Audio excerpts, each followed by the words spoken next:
fake Eminem wannabe ass rapping.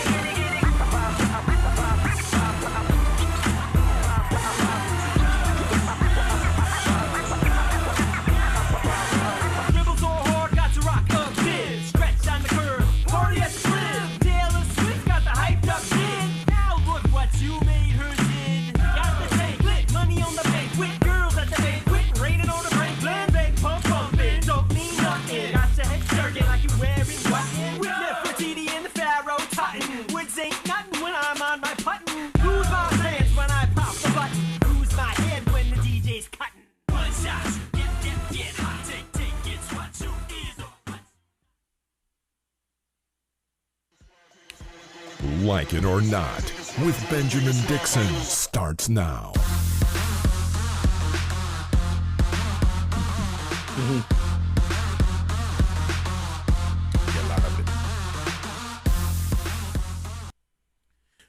Good morning, everyone.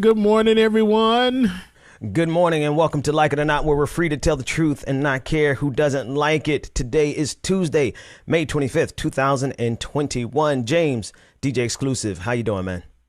I'm good, Brother Ben. How you live? Like It or Not with Benjamin Dixon. I love that crap, bro.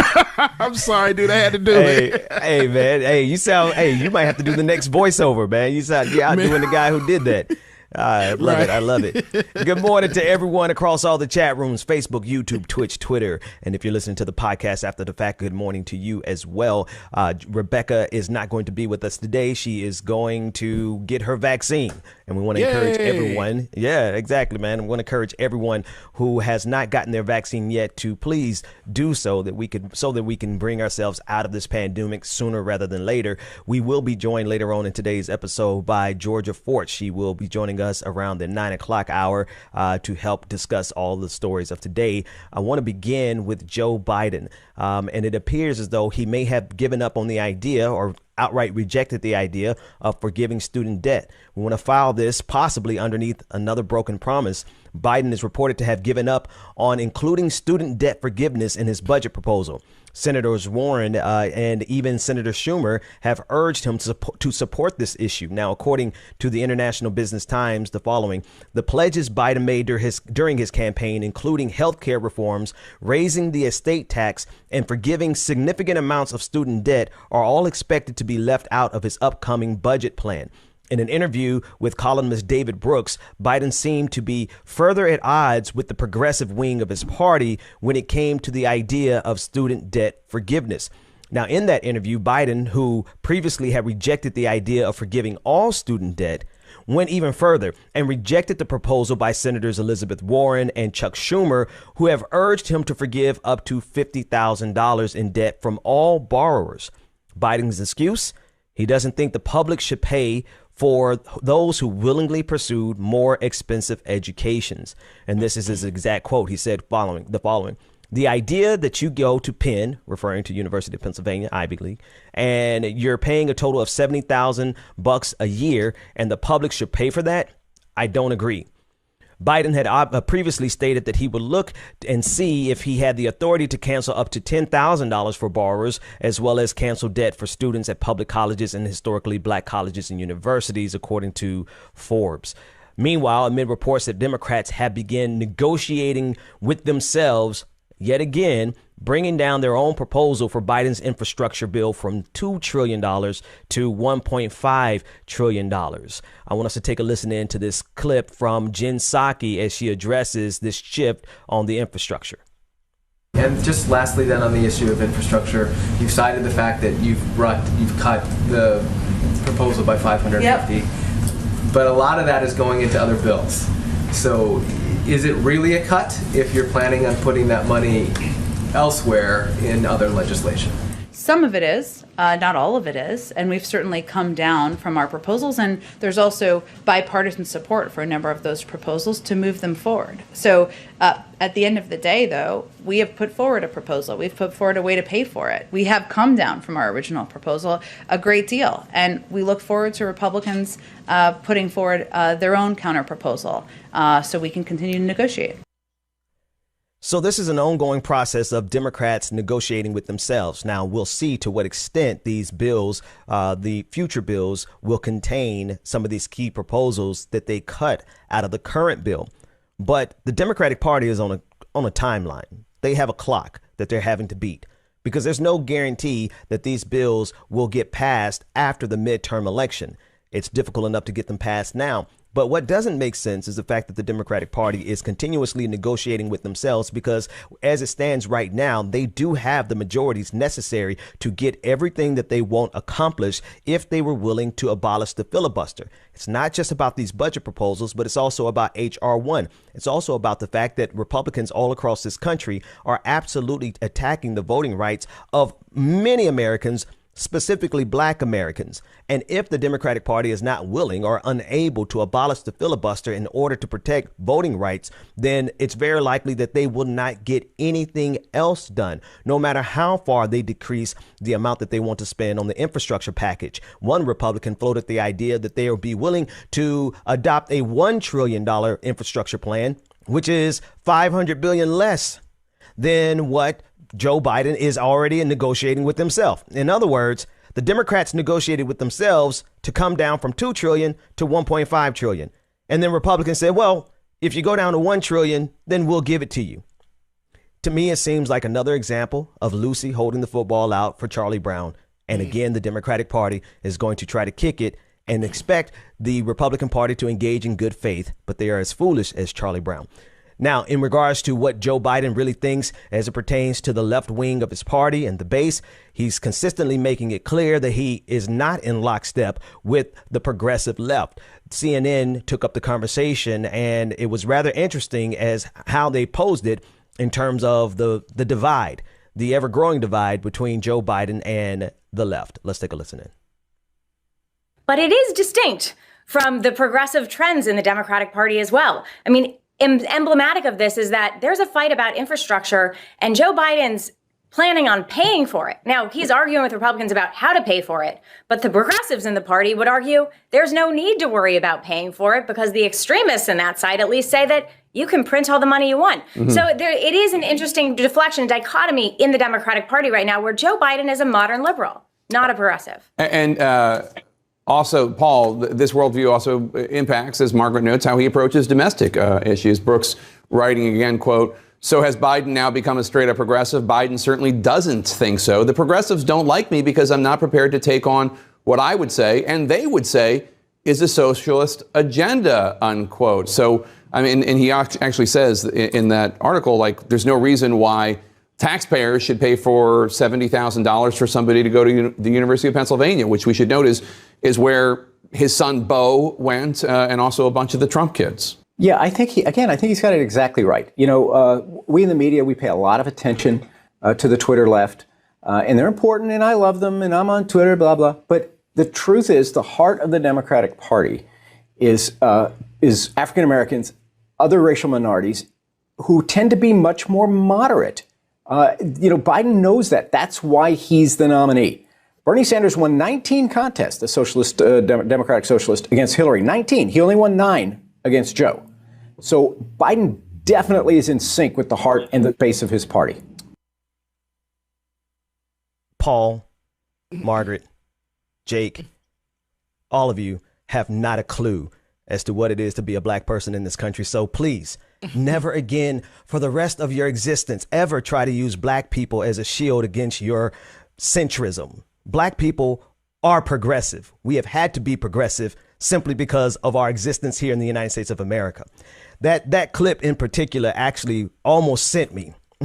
almost sent me flying across this screen, because the absurdity of this entire conversation about asking this government to forgive student loan debt, which is an undue burden on the entirety of this country. We are over $2 trillion or approaching $2 trillion in student loan debt, much of which is a burden on black people. And it's a burden on working families who try to educate their way out of poverty because America told us that was the way to get out of poverty. And the truth of the matter is it absolutely was not. It was simply a way for this country to be able to secure an obscene amount of interest wealth on our backs. Paul, I forgot Paul's last name, but for him to say the face of the Democratic Party is black women are the most educated group. Therefore, they also carry an extreme amount of student debt. And there's not a black person in this country who is operating in good faith who would not look at this government and say, wait a minute, you have had the capacity to forgive student debt all of this time and you aren't doing it. And it's not as though this is a giveaway, because as soon as that debt is forgiven, those dollars go somewhere else. They will go to housing. They will go to living expenses. It will go right back into this economy. And every single one of them knows that. The second thing that they're trying to peddle here is that we are extremists here on the left. No. It is not extreme to argue for Medicare for all. That is not extreme, because every other major developed country, rich country on the face of this planet is giving their citizens Medicare for all. We are the only perverted, grossly, malignantly greedy country that allows the healthcare industry to exploit the sick and the dying for profit. That is extremism. Demanding Medicare for all is not extremism. Demanding that you get the burden of $2 trillion off of our necks is not extremism. It's actually good economic policy. But there are too many stakeholders who have their money, their hands in the cookie jar, trying to get even more wealth at our expense, who are too entrenched in the system to actually allow Joe Biden to do something good for the people. And so now Joe Biden is joining in the chorus. Sorry for all the liberals who love Joe Biden. I just got to tell you the truth about him. He is using a straw man to say we don't want to forgive the debt of people who spent $70,000 a year to go to an Ivy League institution. OK, what about all the rest of us who went to state schools and we started out with $30,000 in loans? And now, because of interest, that has gone to $60,000 that we owe. What about the people who went to community college and had to pay for that? People who went to regular, ordinary schools and did exactly what this country said we needed to do. And they spent their money, or rather they took out these loans to get themselves an opportunity to get ahead, but they're paying more in interest right now than they ever took in principal.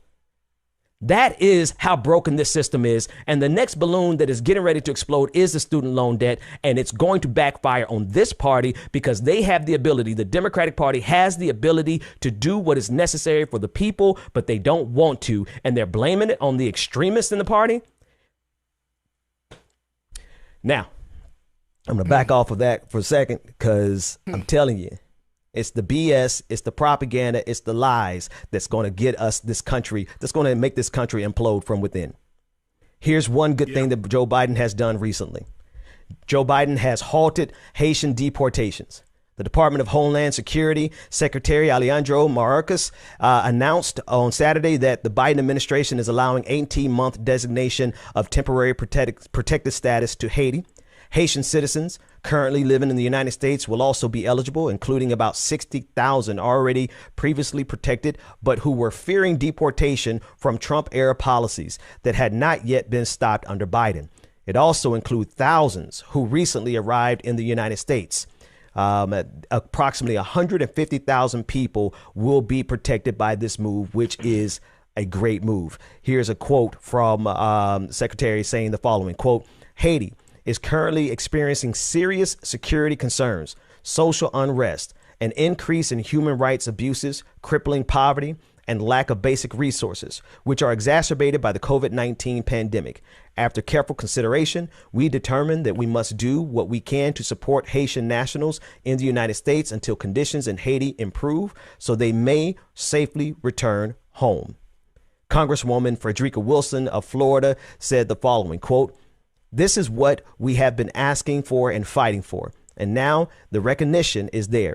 It is my sincere hope that this extension will ultimately lead to a more permanent solution and will continue to push for the passage of legislation introduced by a bipartisan group of lawmakers. She went on to say, and to lawmakers and me, to provide a pathway for certain nationals to receive TPS before January 13th, 2011, to adjust their status to legal permanent residence. In addition, I am calling for President Biden to appoint a special envoy to Haiti to address the nation's political turmoil and bolster Haitian-led solutions to help charter and path a back to democratic rule. So this is a good thing. This is actually an absolutely good thing. This is something, one of the first things we saw Donald Trump attack was the international community as a whole, but particularly black and brown nations. And one of the things that he did was to remove the temporary protective status. And so the reinstatement of this, James, is actually really, really good. But when we look at it, and I heard you were about to get in there, when we look at it in terms of everything that's going on, like, I don't know. At the end of the day, we're going to have to see if the good outweighs the bad, because people need those student loans forgiven. Right? Because go ahead, man. Go ahead. No, go ahead. Go ahead, finish, man. Because, bro, go ahead. Go ahead, finish. Listen, man. Listen. The amount of interest. I try to break away from it, but I can't. I can't get away from it. Right. I tried my best. But the amount of interest that people are paying on these loans alone is absurd and obscene. And for them to play this game to try to deflect and say, oh, well, you know, we don't want people who are going to these institutions where they pay $70,000 a year. We don't want to forgive them. I don't care what percentage of the population actually went to Ivy League schools. What they want to do is make us jealous of those people, or make us envious, or make us have animosity toward those people and say, oh, yeah, well, we definitely don't want to forgive those people. And if we take that disposition, if we take that attitude and say, oh, well, it's very possible that some rich kid will get their loans forgiven, then what do? We shoot ourselves in the foot, and we end up not getting our loans forgiven. That's the real nasty, dirty, insidious game that Joe Biden is playing with that language, when in reality, there's far more middle class and working class people who took out loans to go to college. And now, because of the interest, here's the other thing. They're trying to make it seem like, oh, you shouldn't take the loans out. A lot of people took these loans out and are paying for these loans, but they've been paying for 10, 15 years, and they haven't even made the dent because of the interest. And that is something that Joe Biden has the capacity to do. But this whole language, man, it's driving. They playing with fire here, James. I don't know, man. What do you think about that student loan issue? It's crazy, dude, because it's just like they'll do anything and everything they can to get your money. They garnishing my check every 2 weeks. So it's just like, bro, what are y'all doing, man? Why don't you just forget these loans? It's not progressive thinking. It's not left thinking. It's just right. Right. I mean, Exactly. It's just right. Exactly. Precisely. It is not socialist. It is not leftist. It is not progressive. It is just good economic sense, because that money is going to be able to go to some other place. People will be able to afford to pay their rent. People will be able to afford to get their kids into childcare, because we charge people for childcare in this country. People will be able to afford to possibly buy a home one day. There are too many positive things that this will have an effect on the economy in a positive way for them to play this game. Here's the other thing. All Joe Biden has to do is sign an executive order. He doesn't need the Senate. He doesn't need the Congress. He doesn't need the Supreme Court. He can just sign the executive order and wipe away all of the student loan debt. But you know, people had got adjusted to the idea they're not going to wipe out all of it. They'll wipe out $50,000 of it. And now they're rejecting that notion. It is a game that is played too long and too often, and it is wrong, because most people who are struggling with student loans right now, they're struggling with the interest on the student loans. Yes. And that's the kicker right there.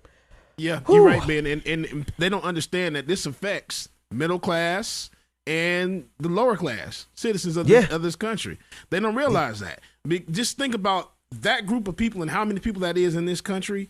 And if you were just to help, that money would go everywhere else. But they just fail to see that, because they're trying to do what they want to do for the freaking Republicans.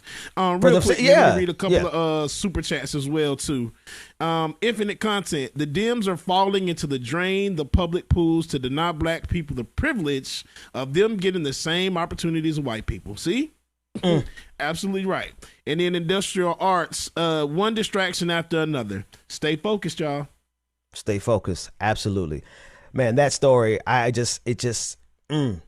it really infuriates me. Especially, I think Paul Delgado, whatever his last name is, saying that black people are moderate. No, my white melanin deficient friend, we're radical. We just have tempered our radicalism because y'all have a propensity to kill us when we get a little too radical. But don't ever try to speak for black people again, my dude. All right, let me shift gears because boy, that one little sentence. That sentence almost sent me flying. I want to go to on the international stage before we take our first break. I want to move to Belarus, where amid the backdrop of an ongoing opposition movement demanding democratic and economic reforms, 26-year-old opposition journalist Roman Protasevich was arrested after his flight from Greece was rerouted to Minsk, the capital of Belarus, on Sunday. Protasevich works for a Telegram channel, Belamova, and according to the BBC, he had stepped in to write after another blogger was arrested by the Belarusian authorities in June of last year. Again, according to the BBC, Western countries have accused Belarus of hijacking the Ryanair flight in order to arrest the dissident reporter. Belarus sent a fighter jet to force flight FR 4978, which had departed from the Greek capital, Athens, and was bound for Lithuania, to land claiming a bomb threat. It touched down in the capital of Minsk. Here's a clip of the journalist who was arrested, and it was released by Belarus officials, in which the journalist appears to confess to the crime of organizing mass protests. Let's listen in. Добрый день, меня зовут Роман Протасевич. Вчера я был задержан сотрудниками МВД в национальном аэропорту Минск. Сейчас я нахожусь в СИЗО номер 1 города Минска. Могу заявить, что никаких проблем со здоровьем, в том числе с сердцем или с какими-либо другими органами, у меня нет. Отношение со стороны сотрудников ко мне максимально корректное и по закону. Также сейчас я продолжаю сотрудничать со следствием и даю признательные показания по факту организации массовых беспорядков в городе Минске. Добрый день, меня зовут Роман Протасевич. Вчера я был задержан. We're going to play it one more time, and we're going to drop the lower third so that we can see, the audience can read the translation for themselves, and I will read the translations for the listening audience. Let's play it again. Добрый день, меня зовут Роман Протасевич. Вчера я был задержан сотрудниками МВД в национальном аэропорту Минск. Сейчас я нахожусь в СИЗО номер 1 города Минска. Могу заявить, что никаких проблем со здоровьем, в том числе с сердцем или с какими-либо другими органами у меня нет. Отношение со стороны сотрудников ко мне максимально корректное и по закону. Также сейчас я продолжаю сотрудничать со следствием и даю признательные показания по факту организации массовых беспорядков в городе Минск. Now, as he gives this confession, I want you to notice this quote unquote confession that it is based on organizing mass protests. So the very nature of what's going on in Belarus is completely antithetical to what we understand here in the United States, the freedom of assembly. And in fact, the freedom to have opposition. The international debate around this is dividing up along the standard lines of the East versus the West. In response to this news, several international commentators compared this action to that of the United States taking similar actions in rerouting an international flight in order to attempt the arrest of Edward Snowden. In Belarus, however, there is a huge opposition movement demanding democratically elected leadership in fair elections and economic reform. This is in response to what the Belarusian opposition movement and Western governments say the president of Belarus, Alexander Lukashenko, who, according to the opposition, rigged the August 9th election. A huge police crackdown has curbed street protests and sent opposition leaders to prison or into exile. His father, here is the father, rather, of the detained journalist speaking out. On the 23rd of May at about 12:40 or 12:50, we found out from Telegram that a plane had been hijacked. We'd had some kind of parental intuition that morning that something wasn't right, but we never imagined anything like that was possible. When you find out that your son has been seized in such a vile, terrorist manner, just seized. If someone close to you is taken and they say, we'll put him away for a long time and he'll even get the death penalty, that's really hard. We were really shocked, really upset and depressed by what's happened. But we can't just let it go without punishment. How worried was Roman that he was in danger? When you are in the EU, I know this myself, even when you cross the border to Europe, you know you are under international protection. So I doubt Roman ever thought such a thing was possible, that there was a risk he could be seized. How do you think Roman will actually be coping now with something like this? I don't want to brag, but we're proud of our son. He's quite a strong character, although he's sensitive. But I think, we hope that he will cope. We hope that he will stay himself, not give in to any of their tricks. We are afraid to even think about it, but it's possible he could be beaten and tortured. We're really afraid of that. Now I want to put this again in context of the video that was released by the Belarusian authorities. His crime, his alleged crime, is being a dissident journalist, writing in opposition of the dictatorial regime and organizing mass protests.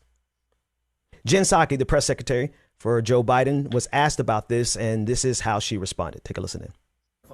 In terms of actions, is the U.S. working with NATO? What's the president's approach right now in response to what occurred over the weekend? Sure. Well, first let me say the president was briefed.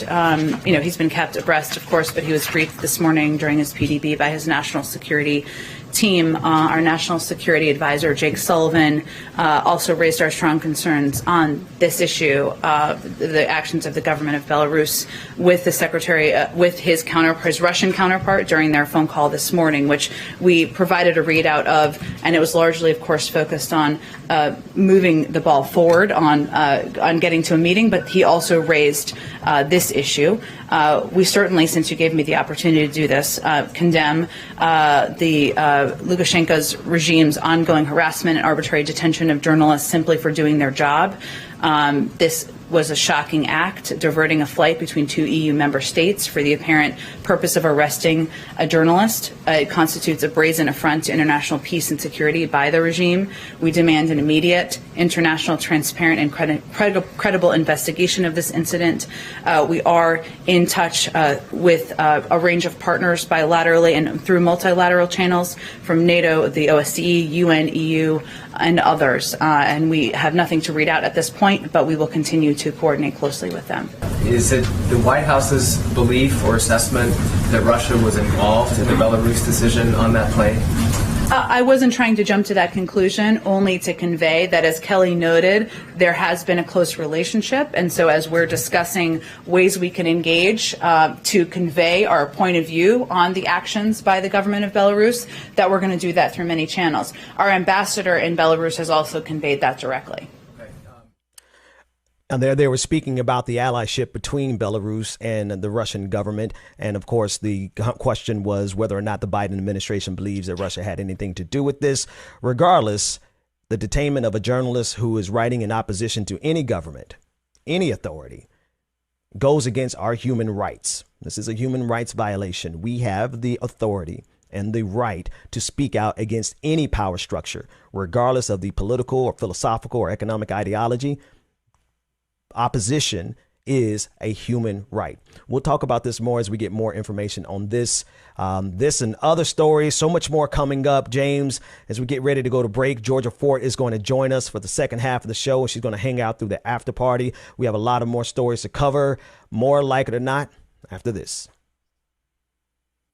Good morning again, everyone. Hope that you are enjoying the show thus far. Before we get into the music, I want to go ahead and get our new, new super chats in. Get our new patrons in, y'all. So here we go. New patrons for yesterday. We have Lateef M. Brother Lateef, sub to both of Patreon accounts. Shout out to you, Lateef. We appreciate you, man. Bernie Hart Dragon, our new Twitch subscribers. We have WTF Canuck, who subscribed with Prime. Brown Coat Blue, who subscribed 2 months with Prime. The Chicken Fried Dragon, who gifted a 3-month subscription to Progressive J Log. Shout out to Chicken Fried Dragon. We appreciate you. And Satan Worshipper, the way they spelled it, Seitan. Satan Worshipper cheered 1 bit. We appreciate y'all so much, man. You too can become a patron. You too. can become a patron. Go to patreon.com/likeitordot. Patreon.com/likeitordot. If you want to continue seeing us looking all this good, looking all this fly, and getting some of that good old talking, speaking, hearing Brother Ben talk, my God, spit that fire, make sure you get that Patreon, y'all. Let's get into the music. Good morning, Mom and Daddy. Good morning, Sensation. Tell me, turn my other cheek and say sticks and stones may break my bone, but your words can't hurt me. No, you just can't hurt me. No, I ain't been right more than I've been wrong, and it still can't hurt me. Fairy Girl, good morning, good morning. Hey, make sure that y'all follow our social media pages, Like It or Not Show on Instagram and Facebook. Like It or Not Show on Instagram and Facebook, y'all. Good morning, Justice. Shout out Chuck Diesel. Shout out Rebecca Azor in the chat. Love you, sister. Brother Goku, good morning, good morning. Shout out to Nick, who sent us 150 stars on Facebook. Nick L, shout out to you, 150 stars on Facebook. We appreciate y'all. Let's keep it real, it'd be better if we just subtract the fake.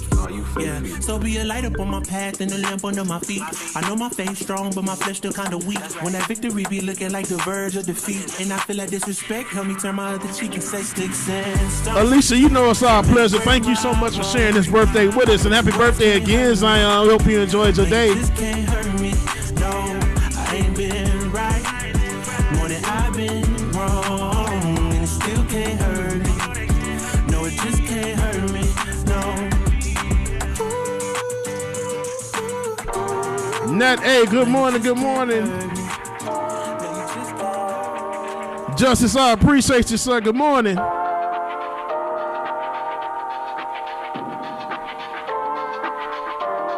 Chuck Diesel, disclaimer. Like It or Not is not responsible for any broken silverware, dishes, or anything else, celebs, furniture, whatever it is. Management, Like It or Not. Away from you. Come a little bit closer. Yeah, yeah. Come a little bit closer. Yeah. You're a little bit crazy. Good morning, Anna. Thank you. I appreciate you, Latino. Good morning. Got to do with it. He comes around, better knock that stuff down. Come a little bit closer. Yeah, yeah. Come a little bit closer. Yeah. So all my ladies who got a brother that doesn't treat them right, put your finger right in his face and tell that man bye-bye. I'm too fly. Too fly. Bye-bye. Y'all, welcome back to the screen. Benjamin Dixon, and welcome Georgia Ford. Good morning, Georgia. Hey. Good morning, Georgia Ford. Coming to us live from Minneapolis, Minnesota. It is it's always good to have you here. Thank you for coming yesterday and today. Like I always wish we didn't have to cover certain types of stories, but obviously today marks the 25th of May marks 1 year since the murder of George Floyd, and you're doing a lot of coverage there. Tell us about what's going on and what you're seeing and your experiences there as you cover it.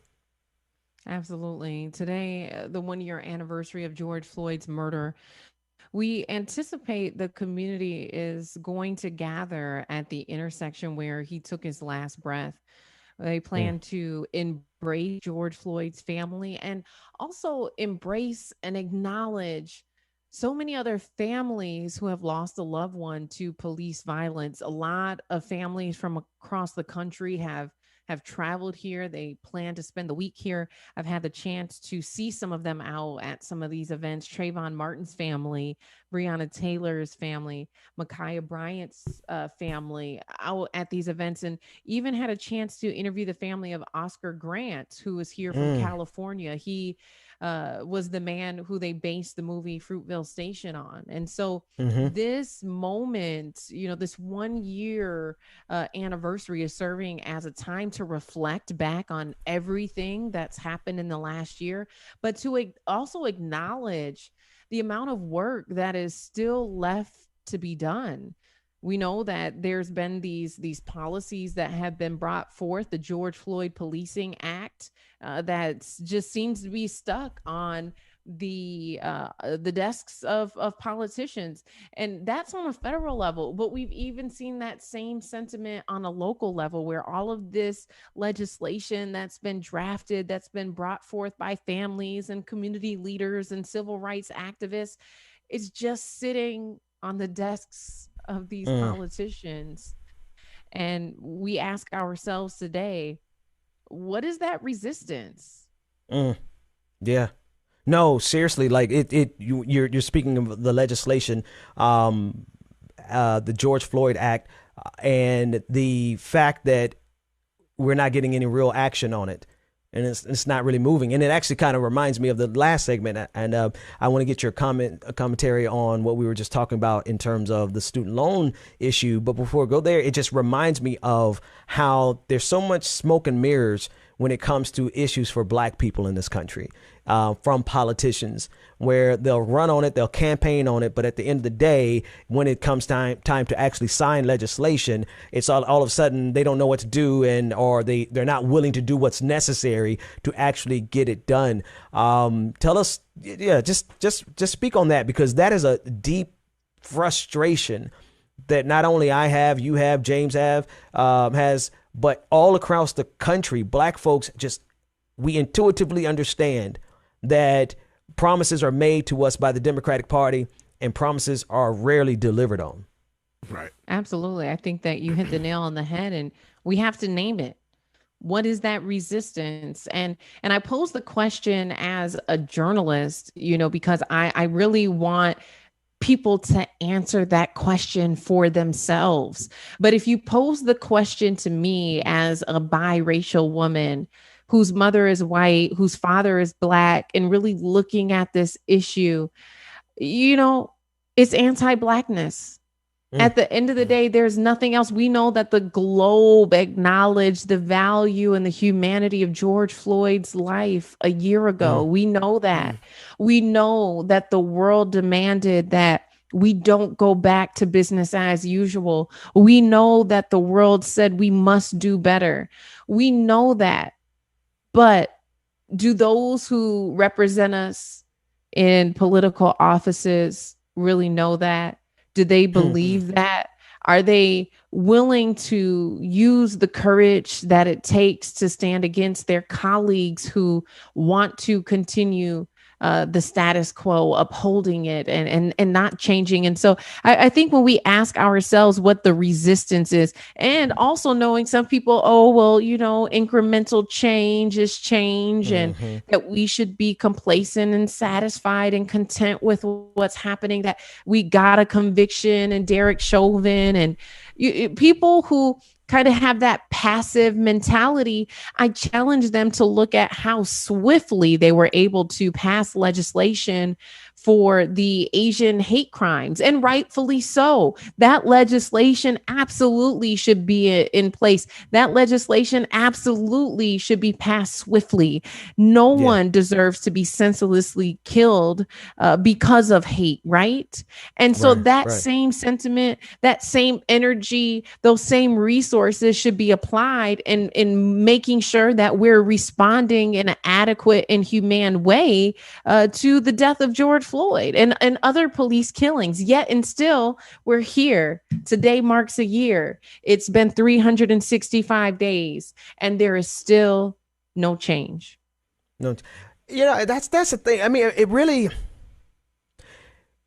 we got the conviction, right? And the thing is though, even during the trial, there were police murders by police officers, and after the trial, right? So, I think at some point the system wants us to be okay with the fact that every now and then, every other year or something, maybe every other 5 years, we get a conviction, and that's supposed to satisfy us. But without this legislation, right, without them getting rid of qualified immunity, without police officers understanding beforehand that what they are doing will lead to time in jail, without police budgets being affected by these settlements, right? Right now, every settlement that every family gets after their loved one has been wrongfully murdered period, by police officers, that comes out of the city budget, right? That doesn't come out of the police budget per se, and it definitely doesn't come out of police unions / police officers. That expense is moved. And so while they don't have any accountability to paying out these settlements, and they still can hide behind qualified immunity, this just leaves us vulnerable yet again to the implicit bias and the downright white supremacy that's driving these police murders. So it's like they want us to be satisfied with a conviction, but they're not changing anything structurally to actually prevent the next murder. And that's what I'm most concerned about, because unfortunately, there's going to be another hashtag. Yeah, and I think that your concern is valid, and your concern is my concern, and it's the concern of so many Minneapolis residents today who have been tirelessly fighting over the last year to bring forth change. And I think, acknowledge the fact that you have community activists, you have organizers, you have civil rights attorneys who have been rallying around this issue, who have done the grunt work, who have labored and gotten these bills drafted, who have done the research, who have gotten these bills authored, who have gotten community support and buy-in. And the only thing that the politicians have to do is get it passed. Right. Yet and still, those bills are sitting on desks. And not just in Minneapolis, but across the country. This is happening where we are stagnant now, and the momentum is starting to erode. We saw the governor and the mayors all called out this weekend when George Floyd's sister held a rally for her foundation that she started in honor of her brother. They invited local community leaders on stage to, just share and to speak. And every person who was local, there was a stark difference in the messaging. The people who were national had this, this hope, and George Floyd's family is going to meet with the president, and that is due. That is definitely due. But the people who were local started calling out the governors and the mayors, because these men are showing up to the funerals of people who have been killed by police, and they're shaking hands with the family and consoling them while they're grieving. But yet and still, when it comes to actually doing their job and getting these laws passed, now all of a sudden there's a hang up. There's a problem. And it would mean more to the community if they stayed home and didn't go to the funerals and then actually just did their jobs. And so I think that your concern is valid, because I can't imagine, Ben, you're a black man. Even asking you, like, how has this impacted you? And turning that to our beloved DJ. You guys are black men. How have you guys been getting through this, seeing black man after black man after black man shot down, and we're having to fight tooth and nail just for a little bit of justice? James, you want to reply, James? Because it involves a lot of weed. No. A lot of, honestly, let's keep it real. Call a spade a spade. A lot of smoking, drinking, a lot of tears, and a lot of talking to my mama, y'all. If y'all only knew this, like, the past year and a half, let's be honest. Okay, longer than that. Past 10, 15, 20, 400 years. Let's go there. Yeah. Just talking to mom and just having to get everything right, because if you don't talk to her or anybody else, what can we do? It's just like, scared to go outside. I'm not gonna lie to y'all. And it was like that all last year. It's just like, I'm afraid that I get pulled over by a police officer.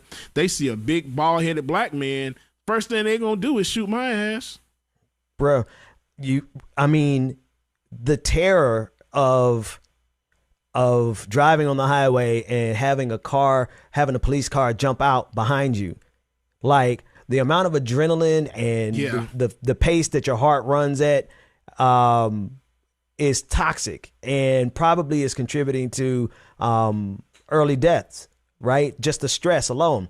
Even if you get pulled over or not, that's the thing. Like, just having them jump out is like, how is this going to play out, right? That's the one side of the other side is absolutely right. It's like processing what we see, never mind the threat to us, but just processing the level of threat that we see and the amount of lives that are taken, and the fact that we all, at this point, it's happening so frequently. Like I have had a personal friend, somebody who I played music with for, I knew him for 10 years, and we played together every single Sunday for 2 years. Corey Jones down in West Palm Beach, Florida. We played together at a church in Boynton Beach, Florida. Killed by the police, right? You know, he got so-called justice. You know, the officer, Raja, was convicted, but at the same time, like, my friend is dead. You know, somebody's son is gone. Somebody's brother is gone. And I'm going to be honest with you, this last year alone, Georgia, I've gone from, it really has an impact on our mental health.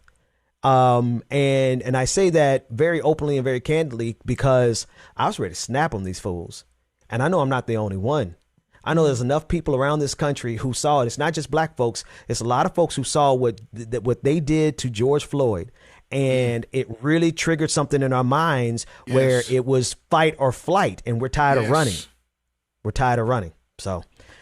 Well, and I think the thing that was so telling about the trial, right? Everybody in America, everybody in the world was on the edge of their seats watching this trial, and nobody expected Derek Chauvin to be convicted on all charges. Nobody. And the reality that we witnessed a murder, we know that we witnessed a murder. We saw it with our own eyes. We saw George Floyd take his last breath, and then we were gaslit. And then the reality that we were not confident in this judicial system producing a guilty verdict for what we knew was a murder. That reality, grappling with that you could witness a murder and not be confident that the judicial system will produce justice. That is sad. That is a sad reality. Yes. And it is a reality, you know, and I feel you. I get anxiety when I am in the car driving and I hear sirens. I get anxiety, you know, because are they coming to get me? I've seen it happen all too much, and you just never know. And it's unfortunate. It is unfortunate, but it's a sad reality. And I continuously am challenging myself to be centered in hope. And that can be really hard being here in Minneapolis while all of this is playing out. And then now there's been a little bit of turn of events, to be real. You know, we're here a year later, you know, a little has changed. You know, Derek Chauvin convicted. The Department of Justice is investigating the Minneapolis Police Department.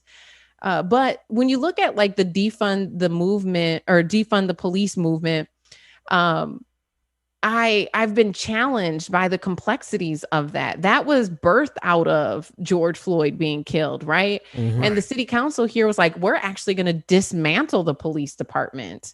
But they didn't even have the authority to do that. They never defunded the police. They had all of these dreams and hopes of these other alternative community-led public safety systems that sounded great, but no one ever invested in them. And now there's an outbreak in gun violence, and they're blaming that on the defund the movement or defund the police movement. And so it's like, is there some truth to that? But how could there be truth when the police department hasn't been defunded and when the gun violence existed well before George Floyd? And so, you know, when you see how this develops and how it all starts to unfold, the very things that people were fighting for, you know, people are getting tired. It's a year later and they've already been doing all this heavy lifting, but you still have no legislation passed. The defund the police movement is starting to lose momentum because of these false allegations that it's caused an increase in gun violence. And then even just trying to analyze this all and staying grounded in the facts of things, it's very challenging. I was in North Minneapolis, and I'll wrap this up here, but I was in North Minneapolis yesterday interviewing the grandfather of a 6-year-old girl who was shot in the head and killed. And before we could leave, we had just wrapped up the interview, gunfire erupted in front of us. I witnessed a drive-by shooting. You know, and where are the resources for that problem? How do we solve that problem? And I'll be honest, I've never felt so helpless, but I've never felt so committed to trying to stay centered in hope. Well, we were talking, you were telling me about the drive-by yesterday. And, one, we're glad that you're safe, right? And the grandfather of that 6-year-old, that he's safe. And just how unbelievable it is that that would happen right there as you're reporting and talking to someone who's already the victim of gun violence, already lost a loved one to gun violence. And it's unfortunate because it happened in the first place, and that your life was at risk and his life was at risk. But it's also unfortunate because in the context I think that you're giving it is that it's applied. It's going to now be used to even further delay us actually getting change in the system, right? Because as gun violence happens, every bit of gun violence that happens, except for mass shooters, by the way, and except for the white boys who go out there and shoot up a whole grocery store, that's never really wrapped into a policing problem. They don't look at mass shootings as a problem of policing. They just look at the shootings that happen in black communities as a problem of not enough policing. And I think it's in that dichotomy, right? That split where you see nobody ever says we need to up the amount of police officers in white neighborhoods because, 10 people just got killed in a grocery store. But anytime there's any shooting, and these are these are real people. Like you're speaking to the grandfather, like he lost his granddaughter, 6-year-old. So I can't imagine how triggering and how much trauma what you all experienced yesterday actually just compiled not only on him, but also to you. Right. So you said it right. There's just so many complexities to this conversation. And it's all in the backdrop of today being the 1-year anniversary of Derek Chauvin killing George Floyd. We have a few more minutes here and we can always go into overtime. There's more things for us to discuss and cover, but get the last word on that, Georgia. And then James, if you would, we've had a lot of people chime in on the conversation. We're jumping there. So go ahead, Georgia. I want you to get the last word on that. I mean, I think the biggest thing with today being the 1-year anniversary, it serves as this moment to reflect, to look back, right? And then also to kind of strategize on how to move forward. And so a lot of people have asked me, how will this year be remembered in history? And I think it will be remembered as a racial reckoning. The killing of George Floyd incited a global response, an acknowledgement that Black life is not valued equally to white life in America. And that is a reality that we can't turn back from. Our generation read about the civil rights movement. The generation after us witnessed a civil rights movement.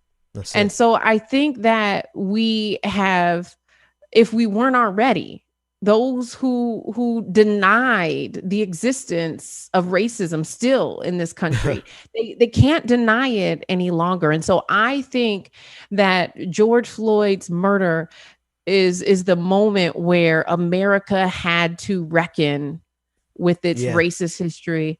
And I think where we go from here has to be a reconciliation. There's never been a reconciliation for the injustice that has plagued our ancestors, that has continued to plague us and our families and deny us wealth and deny us equal access to opportunities in America. And so I think as we live in this moment, I encourage people to take a moment today to just breathe and be and think about that, but also to ask yourself, what are you doing to be on the right side of history? That's there it is. There it is. Period. Because a lot of people gonna look back and realize a lot of y'all kids out here and your grandkids are gonna have to look back and realize, dang, Pawpaw was a racist. Pawpaw didn't care about Black lives. Nana and and there's so many records of the ignorance.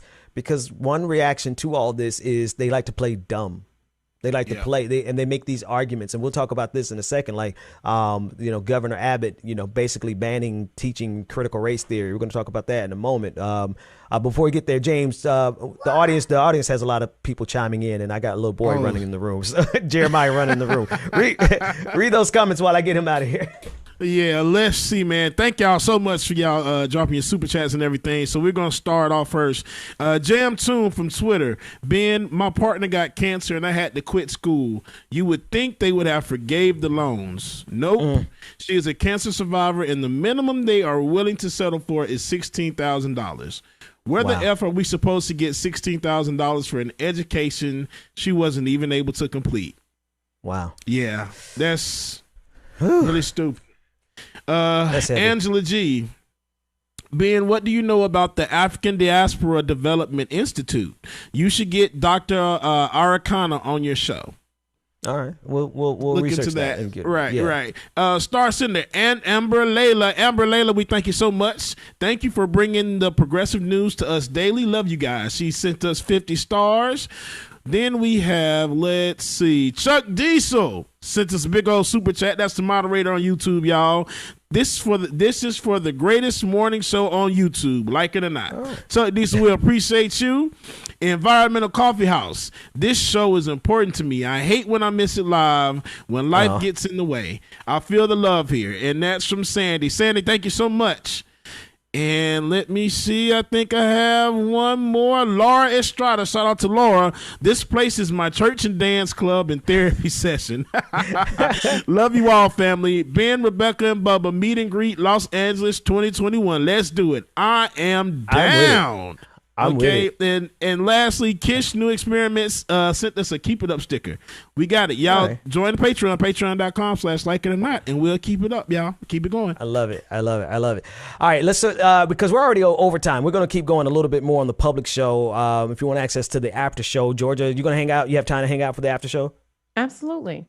Okay, great. So we'll do a few more stories here publicly, and then if you want access to the after show, go to patreon.com/like it or not. Or if you're a patron of the Benjamin Dixon Show, just stay there. The link is already there. Or if you're on Twitch, Twitch, we found out the problem going on with Twitch is that Twitch has removed emailing your subscribers while they do something new with it. And so if you want to get access to it, just send a whisper, which is Twitch speak. I have to learn all these different languages. Twitch, a DM in Twitch is called a whisper. I don't know why. That's what it is. But so send our producer David, send him a whisper in his ear, so you can get you the link to the after party. That said, one of the things you were talking about, Georgia, what you were saying about how the legislation sits on the desk. Legislation that is aimed at turning these things around for the black community, especially in terms of police violence. They make promises, but it goes nowhere. Just this past week, or actually earlier this month, May 12th, the Texas Senate passed a bill in the middle of the night that would ban public school teachers from talking about racism, white supremacy, or current events. It's been going back and forth between the Senate, but if it passes, they fully expect, obviously, Governor Abbott, who just signed a law banning abortions after 6 weeks, we have every expectation that he's going to sign this into law. And this is all centered around the conversation about critical race theory, how critical race theory has become the big bad boogeyman for conservatives. I want to play a clip of Fox News discussing the origins of critical race theory in their own way, such as they can even be objective.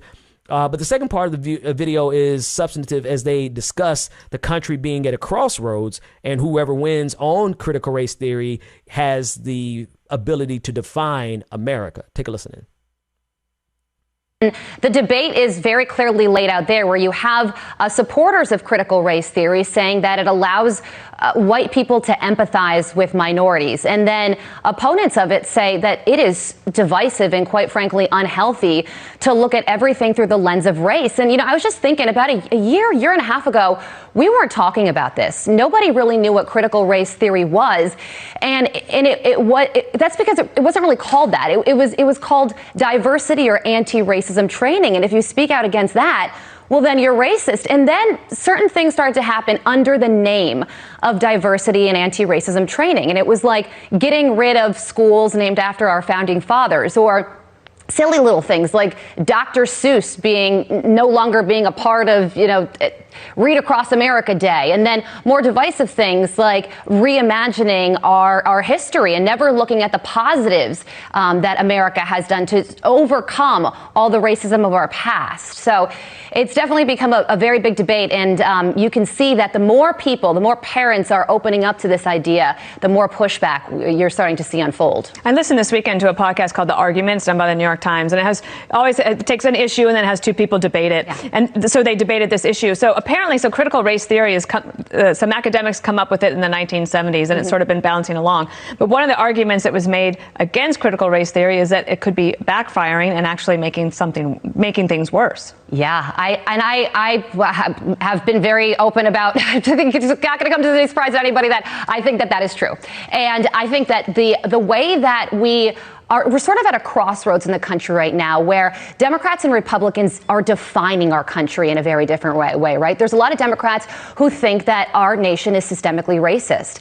And then there's a lot of Republicans who think that the United States, the same country, is the most generous nation on the planet. And I think that we're at that crossroads right now, and the side who wins, it's going to be very important. And the way that we define the country, how we view this nation, plays into everything. And that's a big debate that's unfolding. Sometimes I want to fight my producer. Let me fix my face. David. Yeah, Georgia. Woo, man, to have Barbie and Karen and Ken. Barbie, Carrie, Ken. That's exactly what they were. Just sitting there talking about race is going to make racism worse. Yeah, for racist people, right? Yeah. Like if us discussing racism makes somebody more racist, then they were, of course, racist to begin with. And then to say that America is the most generous country in the history of the world, to who? White people? Okay, perhaps, but not even all white people. Rich white people. Yeah, rich sure. White people. Yeah. It is an amazing experience. If you're a rich white person in America, this is the greatest country in the history of humanity. But if you're not a rich white person, and God forbid you're a black person, how has this country ever been generous to anybody? We had to people had to die to get just a little bit of justice that we get in this country. Like our bodies are like laying in the streets. All of our heroes, all of our martyrs, just martyred by this country in order for us to get the little bit of change that we got. And now you got people like Governor Abbott who's trying to sign into law to get rid of it because they have a new every now and then Georgia and James, they come up with a new big bad wolf, right? Years ago, I think this before a lot of y'all probably even were into politics, it was Acorn.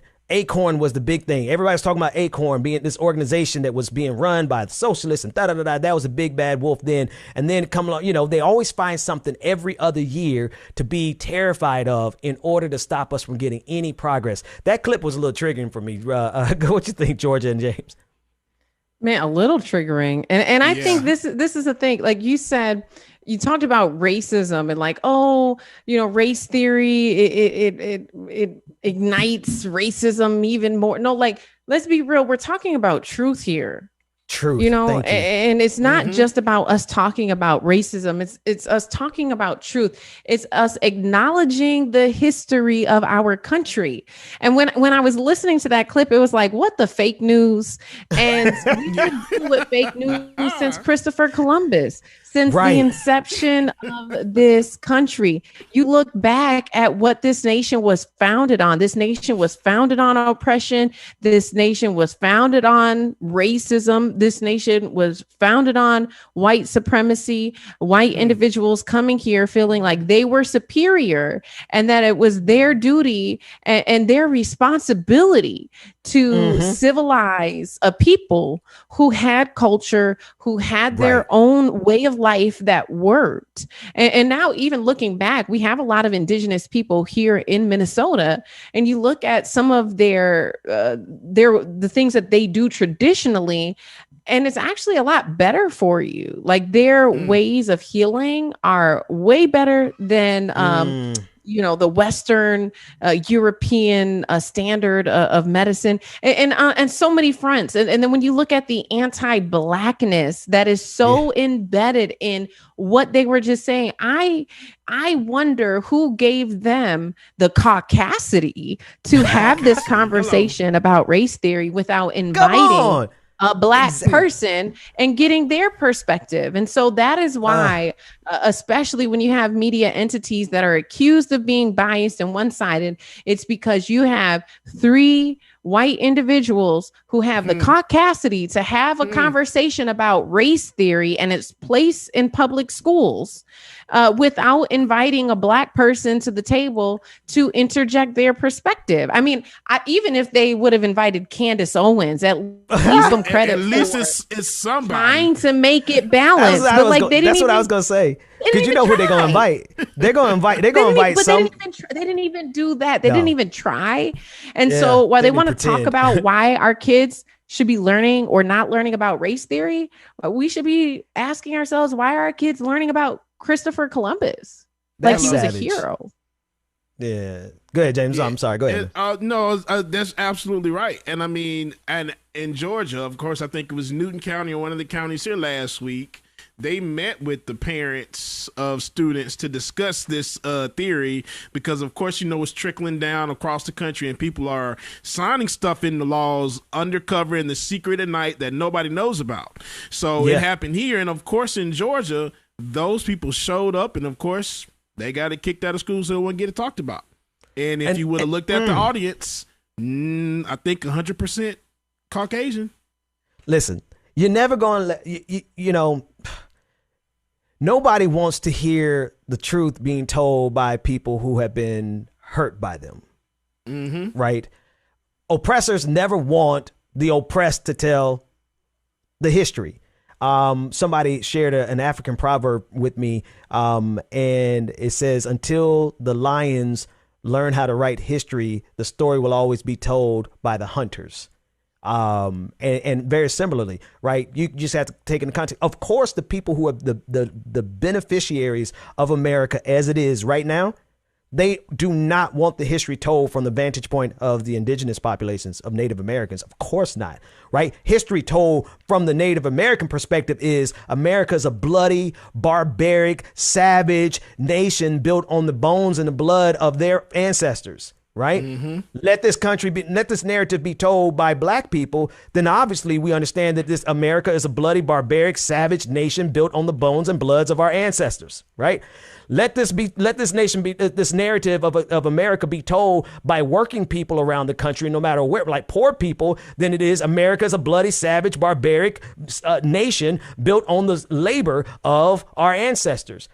This country, the powerful never want the narrative to be told by the powerless. And right now, you have a bunch of people who, and it's the ironic thing, James Baldwin was really good at this.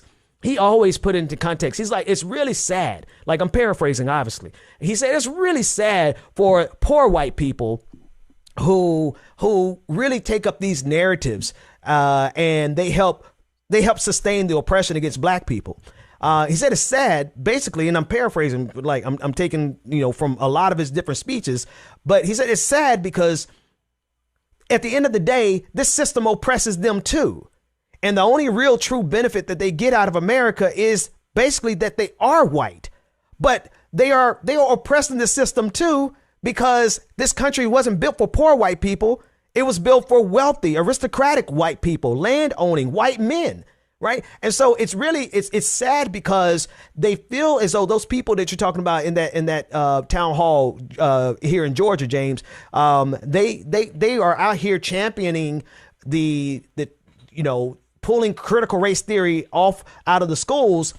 But it's hurting them in the long run. The only thing they get to do, think of it this way. The only thing they get out of this is, at least we didn't have to talk about racism. Yeah, but you are like, you're dying of diabetes and cancer and you're paying an obscene amount in rent and you haven't gotten a pay increase in 30 years and all of these other things that are part of this system. As much as racism is a part of this system, they are destroying you, but you can't see it because, like James Baldwin said, at least they're not black. So it's a game that's played over and over again. And there's a lot of useful idiots who are of the Caucasian persuasion who really, they really fall into this trap. They don't want to talk about racism because they have to see America as this great nation. But hey, America was built on the bones and the labor of y'all ancestors. Matter of fact, some of y'all got to go to work at the corner store right now for $7 an hour.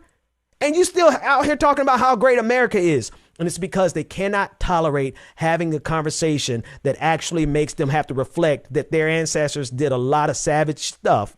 Got to catch myself, a lot of savage stuff, and that we have to undo it now. So anyway, this is that clip. I want to play one more clip before we move the conversation, and it has to do with Nicole Hannah-Jones. She was denied tenure at UNC, and she's one of the writers, one of the journalists who put together the 1619 Project for the New York Times, and it really gives a historical account of this country from the perspective of oppressed people, from slaves or enslaved people since 1619, and it shows how deeply rooted the 1619 Project shows how deeply rooted oppression, slavery, and racism and white supremacy are in this country. And this is Fox News's response. This is a really short clip of Laura Ingraham mocking Nicole Hannah-Jones, who did phenomenal work, but she's literally been denied tenure at UNC because of the board of directors there. The board, they got together, not the faculty approved, but the board got together and said, because of all this stuff that's going on with critical race theory, all this stuff that's going on with the pushback from conservatives, they therefore denied her tenureship. Let's take a look. 19 Project creator Nicole Hannah-Jones thought she was on her way to a tenured position at the University of North Carolina, Chapel Hill. Well, until conservative groups ripped the school for hiring her in the first place. And today, the school's board of trustees backed down and declined to offer her tenure. So if you feel like you don't have any power to change the left's cultural takeover, take this as a lesson. You can, and you will. Gutfeld next. Look. Come back to the 3-shot. I ain't got nothing else to say about it. Like, she celebrated that. She literally defined the problem precisely correct. And then she celebrated as it was as a victory. I got nothing to say about it. I mean, are we surprised though? Are we surprised? Because Facts. this is the resistance. This is how the anti-blackness continues to show itself. It's like we go an inch and then they take a mile.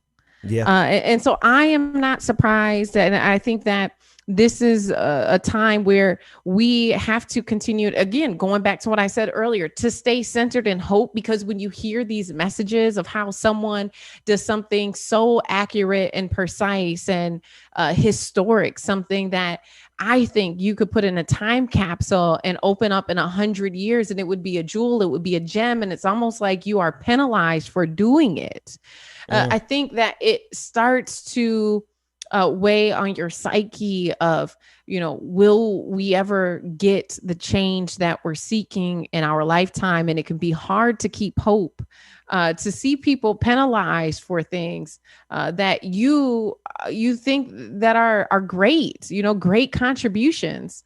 So I am not surprised, but we have to, I think, also uplift those who are standing up for us. We have to position those who are uplifting us for opportunities within our own community, reach out, because if we leave it up to this system, they are going, and we saw this historically, even going back, right? History repeats itself. Look at the leaders of the civil rights movement who were assassinated, who were jailed, who were wrongfully accused of things.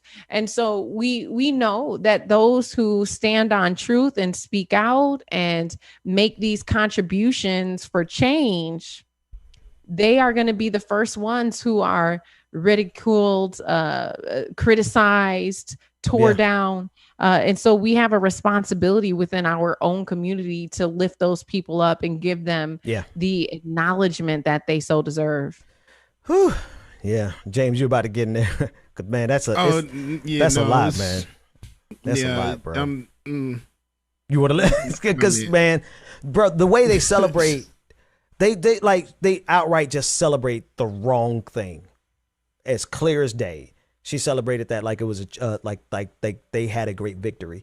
And I'm telling you, like that level of insidiousness, that's right where this country will fall apart, because they absolutely believe what is good is bad and what is bad is good. They believe that night is day and that day is night, that the sky is green and the grass is blue. They think they live in the upside down, and they have to sustain that. They have to sustain that level of ignorance, because if they ever engage in these conversations in good faith, they would have to look at the history, not only from the lens of their glorious Christopher Columbus and their glorious founding fathers, but they also have to look through the lens and compare it to the history as told by the people who were murdered and massacred by those people.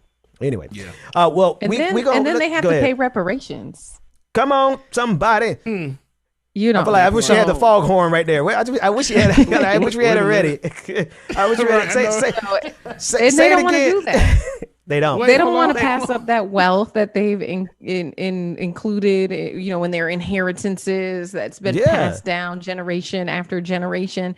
They don't want to give that up. And so that's what is at stake here. I think even as simple as race theory in classrooms, the more people get educated, the more people are aware of what's happening, the more the messaging is unified about the truth of what this nation was built on, the more that the next generation will demand accountability and reconciliation and reparations. Yeah. Say that again. Just say that first part again for us, Georgia. They need to give us about the reparations. Yeah. Say one time. Because you know that's absolutely right. It needed a little amplification there. All right, folks, we're gonna take it over to the after party. It's been a long time coming, but a change gonna come. Change gonna. It's gotta come, man. Because we ain't running no more. Like I said, count. Nah, we rather them bills that like fold. We don't want the clay. We need some. Oh man, patreon.com/like it or not if you want to get access to the after party. It is streaming on the Like It or Not channel. I encourage everyone to go over there to subscribe to the Like It or Not channel. We will be streaming on the Like It or Not channel on Facebook as well as YouTube starting on June 1st. James, we got a couple more super chats. Shout out to everybody who's been sending super chats today. We really appreciate that. What they dropping them like all crazy like today, bro. Just think about the children until it's actually about actually educating them about history. Facts. Right. Shantae Townsend, the more we fight, the more they push, because the reality is too much for them to process. So they keep fighting against change, i.e. caucasity. Amen to that. I love it. And I have one more. Let me scroll down and find this last one. Boom, Catherine B. Texas already makes it impossible to talk about racism. In high school, 11th grade is the only U.S. history class, but it starts after the Civil War. Man, that's some. Texas is wild. Like it is the wild, wild west still. It's the wild, wild west of white supremacy. And the fact that they really celebrate what is evil, man. These folks really celebrate what is evil, what is clearly evil to the rest, to anybody who has any modicum of human decency. You can look at the things that these conservatives are celebrating and understand that they are celebrating evil, while the rest of us are looking back and, we're appalled because we know the truth. We absolutely know that what they are celebrating as victories is really, really atrocious. That said, James, give us a little music, man. Give us a little music. Georgia, listen, I want you to say get a last word in there. Tell everybody how they can find you and support you. I know you're coming over to the after party, but I want to make sure that everybody who's on the public stream, that they know whether they can find you and support you. And then James, take us away. Ben.